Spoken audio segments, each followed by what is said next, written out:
Psychology Textbook. The Evolution of Psychology 1. Early Psychologists. Did you know that the earliest psychologists were Greek philosophers Plato and Aristotle? Really? What did they study?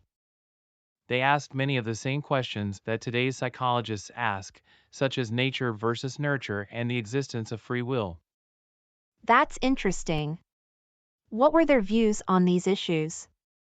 Plato believed in the nature side, arguing that certain kinds of knowledge are innate or inborn, while Aristotle was more on the nurture side, believing that each child is born as an empty slate and that knowledge is primarily acquired through learning and experience.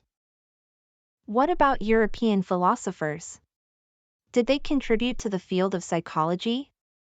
Yes, philosophers like René Descartes, Thomas Hobbes, John Locke, and Jean-Jacques Rousseau weighed in on these issues. For instance, Descartes believed in the principle of dualism, that the mind is fundamentally different from the mechanical body. Did these philosophers conduct any research on these questions? Most philosophers didn't conduct any research on these questions, in part because they didn't yet know how to do it, and in part because they weren't sure it was even possible to objectively study human experience.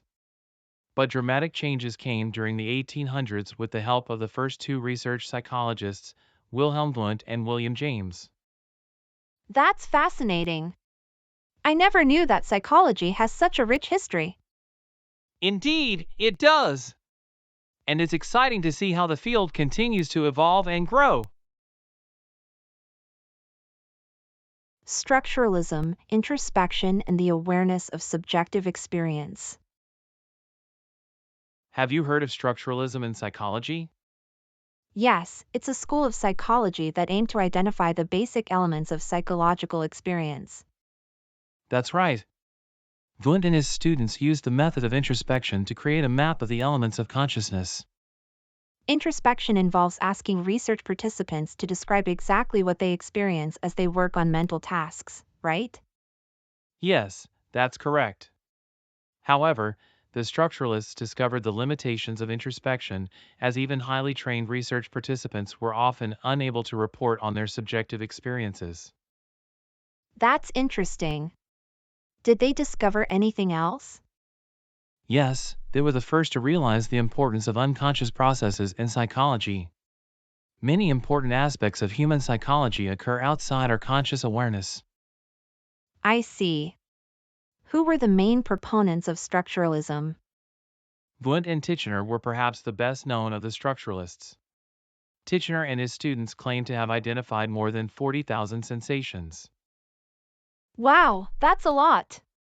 What impact did the structuralists have on psychology? Their research marked the beginning of psychology as a science because it demonstrated that mental events could be quantified. They also discovered the limitations of introspection and the importance of unconscious processes. Functionalism and evolutionary psychology. Functionalism is a school of psychology that aims to understand why animals and humans have developed particular psychological aspects, and evolutionary psychology applies Darwin's theory of natural selection to human and animal behavior. That's interesting. So, how do the functionalists and evolutionary psychologists view the human brain? Functionalists believe that the human brain must have adapted to serve a particular function in human experience, just as some animals have developed strong muscles to allow them to run fast. Evolutionary psychologists accept this basic assumption and use evolutionary theory to understand many different behaviors, including romantic attraction, stereotypes, and prejudice. What is fitness, and how does it relate to evolutionary psychology? Fitness refers to the extent to which having a given characteristic helps the individual organism survive and reproduce at a higher rate than do other members of the species who do not have the characteristic. Fitter organisms pass on their genes more successfully to later generations, making the characteristics that produce fitness more likely to become part of the organism's nature than characteristics that do not produce fitness. For example, the emotion of jealousy has survived over time in men because men who experience jealousy are more fit than men who do not. What are the limitations of evolutionary psychology? One problem is that many of its predictions are extremely difficult to test. Unlike the fossils that are used to learn about the physical evolution of species, we cannot know which psychological characteristics our ancestors possessed or did not possess. We can only make guesses about this. Nevertheless, the evolutionary approach is important to psychology because it provides logical explanations for why we have many psychological characteristics. Psychodynamic psychology.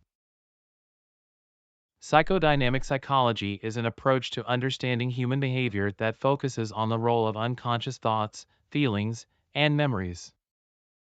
That's right.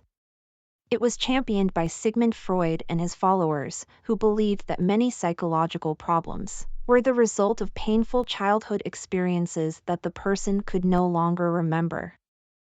That's correct.